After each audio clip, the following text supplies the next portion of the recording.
Hi అండి, నమస్తే. Welcome to Indian vlogs. బాలరాముడికి ప్రాణ ప్రతిష్ఠ చేసిన దినం మా ఇంట్లో ఏం జరిగింది అనేసి ఒక చిన్న వీడియోదా ఇది.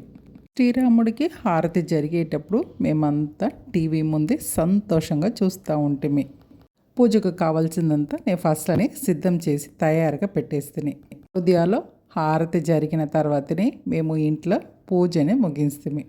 నేను తలవార్తనే దీపం అంతా రెడీ చేసి పూల బాగా డెకరేట్ చేస్తేనే 2 దీపస్తంభం రెడీ చేస్తే నేను నాడు నేను చేసిన ప్రసాదం శ్రీరాముడికి చాలా ఇష్టమైన పానకం. మేము శ్రీరామనవమికి కూడా పానకం పెట్టి మొక్కుతాము. తర్వాత పెరుగన్నం, పెసలపప్పు, శనగపప్పు సుండలు చేస్తేనే ఇంటి గడప ముందు ఒక దీపం పెడతామనేసి ఐడియా చేసి తలవాతనే లేసి నేను మొగ్గంతా కూడా చాలా అందంగా వేస్తుంది.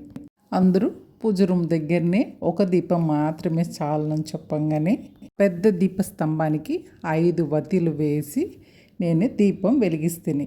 ప్రాణ ప్రతిష్ఠ జరిగిన టయాన దీపం వెలిగిస్తుంది. తర్వాత ఈవినింగ్ కూడా దీపం వెలిగిస్తుంది. ఈవినింగ్ కొంచెం ఎక్స్ట్రా పువ్వు వేసి డెకరేట్ చేసి వితంగా దీపాన్ని మేము ఫొటోస్ తీస్తుంది. మాకందరికీ చాలా చాలా సంతోషం, చాలా ఎంజాయ్ చేస్తేమి మేము.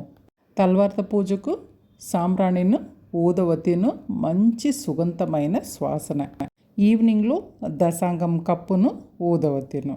సోమవారం ఫుల్గానే మేము చాలా చాలా సంతోషంగా ఉంటుంది.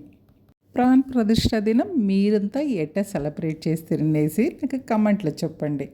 శ్రీరామచంద్రమూర్తికి ఏం మేము ప్రసాదంగా పెట్టి మొక్కితేమో అదే భోంచేస్తేమే మధ్యాహ్నం. అందరూ సంతోషంగాను కర్మశ్రద్ధగాను పనిచేసి సుఖంగా ఉండవల. ఆంజనేయ మహాప్రభుకు జై, శ్రీరామచంద్రమూర్తికి జై, మాతా సీతాదేవికి జై. ఈరోజు వీడియో ఇదేనండి. మరొక మంచి వీడియోతో నేను మిమ్మల్ని కలుస్తాను.